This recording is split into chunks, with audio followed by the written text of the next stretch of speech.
something something Artulian, something something about a K-pop group.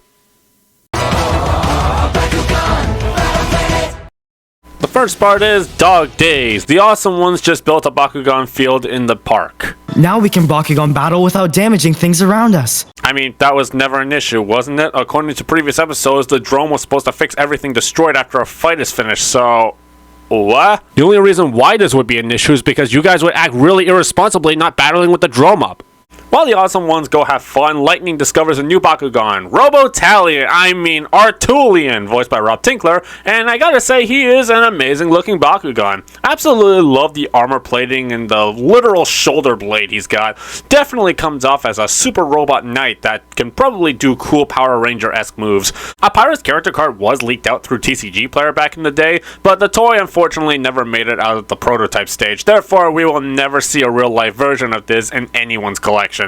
Such a shame since he has some of the coolest artwork in the TCG. Halcor immediately picks a fight with Artulian, and we just get a glimpse of Artulian's attack animations, and they are smooth AF.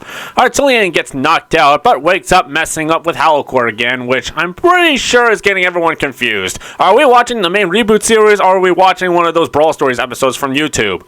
The messing around causes the Awesome One studio being trashed and unable to handle cleaning up again after them. Magnus, disguised as some Bakugan counselor, whatever that means, offers to rehabilitate Artulian. Okay guys, the black clothing, the hair, even the voice doesn't strike you as him being Magnus. Though, in all fairness, in this instance his entire eyes are covered by sunglasses. When Lightning laments to letting him have Artulian, Magnus rolls out Artulian and have him attack. Okay, where did that device come from? Magnus shows Lightning giving Artulian away as proof, and the device Magnus has amplifies his anger and powers him up like a Super Saiyan. Bakugan Brawl! Wow, Magnus changed clothes really quickly. You still don't get it? It's me, Magnus! What? So this is technically the first time Dan meets Magnus since they established the first episode was non-canon? If so, why would Magnus be offended Dan doesn't recognize him? Especially since Magnus disguised himself last episode so that Dan wouldn't recognize him. What the hell is wrong with this continuity? Pick one damn timeline and stick with it! Artulian is still going on a rampage, throwing cars and stop signs all around. I feel like they could have done a little bit more with this instead, and Halcor gets rolled out to try and calm him down by giving him a pat on the head. The pat on the head Halcor did actually came up earlier in the episode after another one of Artulian's pranks. This is significant that shows that Halcor is actually okay with it and that he values Artulian as a friend.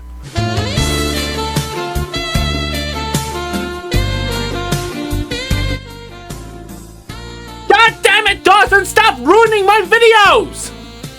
When Nilius knocks out Drago and gets the better of Halcor, Artulian tries to save him and gets knocked back.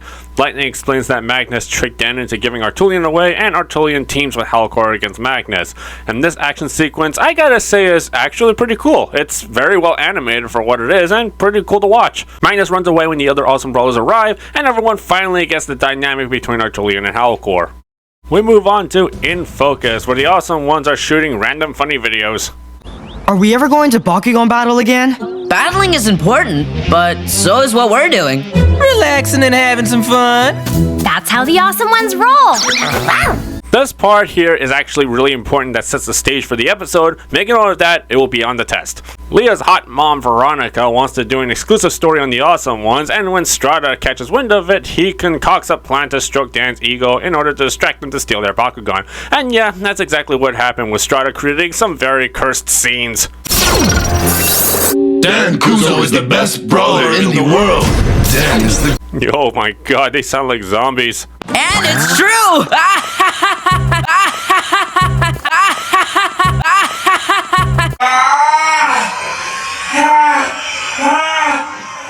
Honey, I don't think we should let our kids watch this. Seriously, what the heck am I looking at here? And that laugh. Ugh, it's gotta stop. But then we get A again. What the heck? He's driving a truck. Either he's too old to have a Bakugan or he's driving without a license. And this time he brings with him the Ginyu Force to attack Dan and the Awesome Ones. Apparently A's group, the Exit, are supposed to be based off K-pop idols from what I read. I don't really know my K-pop that well, but I think E here is supposed to be based off of G-Dragon from Big Bang. Don't quote me on this. The Exit brawl with the Awesome Ones, and they all use Mantanoids of different factions, oddly enough, but they are really only brawling to distract them for Strata to steal their Bakugan, especially since they are all distracted from the prospect of being on TV. While I do find this fight pretty entertaining since they are distracted and messing up due to their egos, it really does illustrate how the Exit is a threat by technicality, not because they are strong or anything. Also, this was really used as an opportunity to show off Shun's ability as a teammate. He's the one that communicates to the Awesome Ones to stop caring about looking cool on TV and have fun brawling. You know, what he alluded to in the beginning of the episode? In your videos, you always look like you are having tons of fun. That's why I decided to leave Japan and come meet you. The Awesome Ones are really not having any fun at all! Yeah, see? It all ties together now. But this makes the opportunity for Strata to steal Hydras, and Dan finally wakes the hell up, and while Winton, Leah, and Lightning battle the Exit, Dan and Shun get Hydras back. Fire Bit Blast! Drago actually did this with Dan and Shun on his back. They get Hydras back rather quickly, and they come back to the battle. Hey, Exit! We're your opponents now!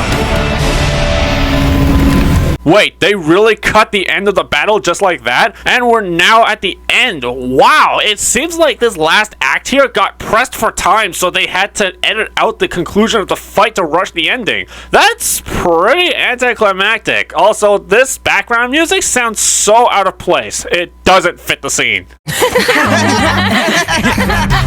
So that was episode 6 of Bakugan Battle Planet. Let me know your rating of the show was in the comments down below. This episode wasn't terrible, but it really wasn't that good either. We had a pretty cool introduction to the new Bakugan Artulian. Some of the action scenes were pretty nice. Shun displayed his team player's side of his character that helped them win, but the presentation was kinda lacking. The pacing of this episode was wacky. Dan was pretty unlikable this episode, and the ending was kinda anticlimactic and unsatisfactory. Maybe they could have done without the abducting Hydra's part. Maybe they could have cut down the parts where Dan is acting like an arrogant asshole. Maybe put a lot of focus on Shun since this episode was really dedicated to his growth a bit. But bottom line, this episode had great development with poor story. So this gets a Baku Evo in the middle. Thank you for watching this review of Bakugan Battle Planet. Be sure to press the like button and give us a subscribe for more awesome Bakugan content. I've been Haru Ren. Thank God for Rapid Fire and Ventry is based. Bye!